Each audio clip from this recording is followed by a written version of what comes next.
नमस्कार मंडळी. आज तुम्हाला संत वाङ्मयातला अगदी सोप्यातला सोपा विचार वाचून दाखवतो.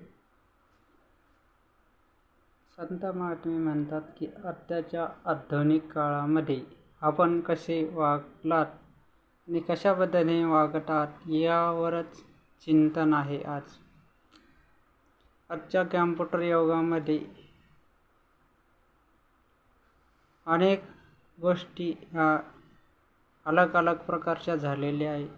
त्याचा आपल्याला इथं उल्लेख करायचा नाही, परंतु काही ठराविक गोष्टी येतं सांगायच्या आहे. आपण जास्तीत जास्त तरुण निर्व्यसनी कसे राहू याबाबत आपण यात सविस्तर लाईव्हमध्ये बोलत आहे. तरुणांना तुम्हाला सर्वांना आव्हान आहे माझं की येत्या काळात आपलाच योगायोग असेल, पण त्यासाठी पहिले आपण व्यसन दूर राखले पाहिजे. गुटखा, तंबाखू, दारू, सिगारेट यापासून आपण प्रवृत्त झाले पाहिजे. जोपर्यंत प्रवृत्त होणार नाही तोपर्यंत खऱ्या अर्थाने आपल्या खऱ्या जीवनाला आपण सुरुवात करणार नाही. माझे सहकारी आहेत, काही अनेक मित्रमंडळ आहे, त्यांना हेच माझा सल्ला आहे की जास्त कमावण्यापेक्षा कमी कमावा, पण दारूच्या व्यसनाधीन होऊ नका.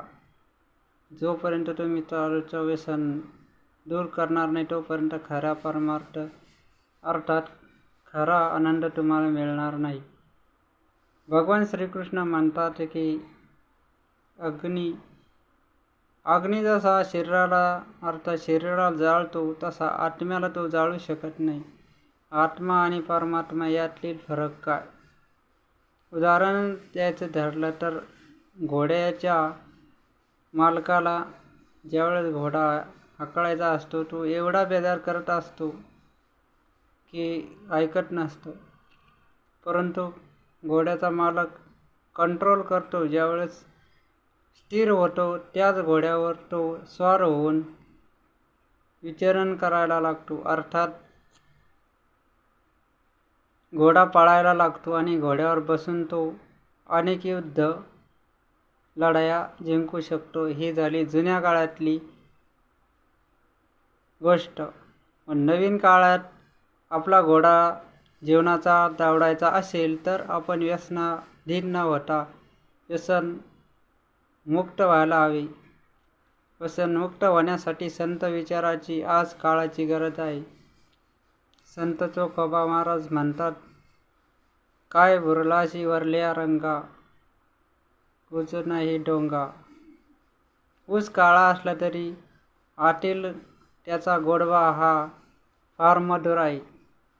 म्हणूनच संत चोखोबा मेळा या कवितेतून सांगतात की ऊस कितीही काळा असला तरी त्याचा गोडवा हा खास आहे.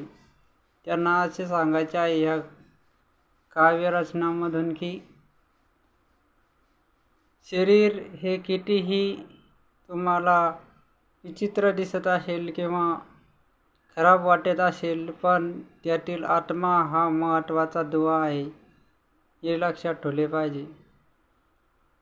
आत्माशिवाय जीवात्म्याला किंमत नाही. सर्वसाधारण गोष्ट मी तुम्हाला सांगतो की आत्मा आणि परमात्मा यातील फरक काय. प्रथमतः आपण हे शिकले पाहिजे की आत्म्यात अर्थात परमात्मा आपल्यात आहे तोपर्यंत आपण आहोत, अन्यथा केव्हा आपण इथून जाऊ हे सांगू शकत नाही. आपलं गाव हे स्मशानभूमीपर्यंत आहे. आपला हा प्रवास फार कठीण असला तरी करावा लागतो. एक लक्षात ठेवले पाहिजे की केव्हा कधी काय होईल माणसाचं सांगता येत नाही, त्यामुळे वेळीच सावध झालं पाहिजे. व्यसनाच्या आहारी कोणीही तरुण मंडळी व्यसनाधीन होऊ नका. आजपासून दृढ निश्चय करा की आपण ह्या व्यसनापासून दूर होऊ. गुटखा, मावा, तंबाखू, सिगारेट कोणतंच काही व्यसन करणार नाही. माझं जाहीर आव्हान आहे आणि शेतकऱ्यांच्या सर्व बांधवांना माझा कळकळीचा आणि नम्रतेचा विनंती आहे की तुमचं लग्न होत नसेल म्हणून तुम्ही व्यसनाधीन होऊ नका. व्यसन केल्याने कोणीही आतापर्यंत सुधारला नाही, कुठे इतिहासात सुद्धा नोंद नाही. मात्र संत विचारांतून अनेक धर्माक्रोश घडले, त्यानुसार आपण मागोवा घेऊ शकतो. उदाहरण द्यायचे झाले तर शिवाजी महाराजाचं उदाहरण तुम्हाला देऊ इच्छितो. राष्ट्रमाता जिजाऊ हे सांगत रामायणाच्या आणि भागवत कथाचे अनेक विवेचन करून दाखवत आणि गोष्टी सांगत, त्यातून त्यास अनेक गोष्टी शिवछत्रपती शिवाजी महाराज शिकले आणि आज ती अजरामर झाली. खऱ्या अर्थाने त्यांच्या विचाराची आज गरज आहे. विचारच जर ठरला तरी ते कोणा जातीचा आणि पातीचा भेद नाही. मग जातीभेद करण्याचा आपल्याला अधिकार कोणा दिला? जातीभेद अजिबात नको. शिवाजी महाराज तर सांगत होते त्यांच्या याच्यातून की एक संघटित राहा, एकोप्याने राहा. मानव आणि पुरुष आणि स्त्री या वाचून दुसरा मानवता धर्म या विश्वात नाही, असं त्यांना त्यांच्या जीवनचरित्रातून दाखवून द्यायचं होतं आणि ते त्यांनी दावून दिलं. म्हणूनच आज आंतरराष्ट्रातही सुद्धा शिवाजी महाराजांचं नाव उल्लेखनीय आहे आणि ते घेतलं जातं. उदाहरण द्यायचं झालं तर ज्यावेळेस इंग्रजाकडून शिवछत्रपती शिवाजी महाराजांना जहाज बांधणी करायची होती, त्यावेळेस त्यांनी जहाज बांधणी करून घेतली आणि विचारले की तुम्ही आम्हाला नौका अर्थात जहाज बांधणीचं प्रशिक्षण देऊ शकता का? अधिकाऱ्याने नकार दिला. म्हणाले, आम्ही व्यापार करतो, कुणाला शिकवत नाही. आमची ही शिकवणूक आम्ही कोणाला देऊ शकत नाही. त्यावेळेस शिवछत्रपती शिवाजी महाराजांनी कल्याणला एक जहाज बांधणी केंद्र स्थापन केले आणि सर्व अधिकाऱ्यांना सोबत घेऊन म्हणाले, आता तुम्ही असे करा, जरी तुम्हाला येत नसेल तरी आता प्रथमतः सर्व काही पुन्हा जहाजाची पार्ट अलग अलग करा आणि पुन्हा बसवा. त्याचाच अर्थ हा त्यांना अनुभव आला आणि त्यांनी जहाज बांधणी सुरू केली. एवढी मजबूत होती शिवाजी महाराजांची तटरक्षक दलाची स्थापना की कोण शत्रूनेही हल्ला केला तर अचूक मारा हा शिवछत्रपती शिवाजी महाराजांच्या सैनिकांमध्ये होता आणि ते इंग्रजाच्या अनेक प्रलोभनात आले नाही आणि त्यांनी खूप काही असे कामगिरी करून दाखवली. सांगण्याचं तात्पर्य एवढंच की आपण दृढ निश्चय करत नाही तोपर्यंत आपलं काम सक्सेसफुल होऊ शकत नाही, हाच त्यातला अर्थ आहे. आणि त्यांनी जहाज बांधणी केली, एवढी मजबूत होती की इंग्रजांनाही सुद्धा म्हणावे लागले, महाराज तुमचे नौका आम्हाला द्या. म्यानमार अनेक राष्ट्राशी व्यापार शिवाजी महाराजांनी केला, म्हणून शिवाजी महाराजांचा आज उल्लेख करावासा वाटतो.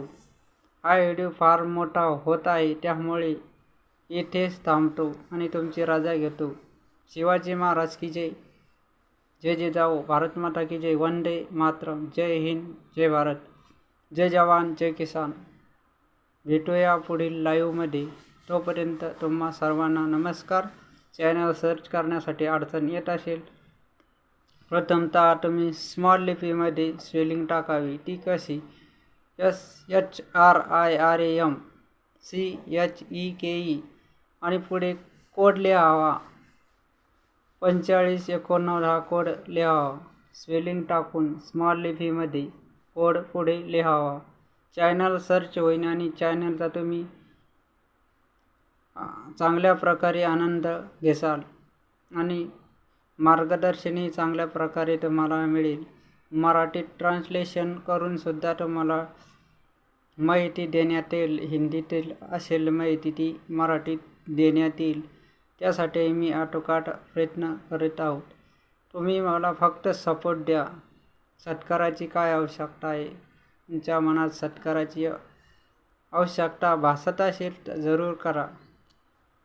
जेव्हा योगायोग येईल तेव्हा जरूर येईल. सत्कारही स्वीकारला जाईल. तोपर्यंत सर्वांना राम राम.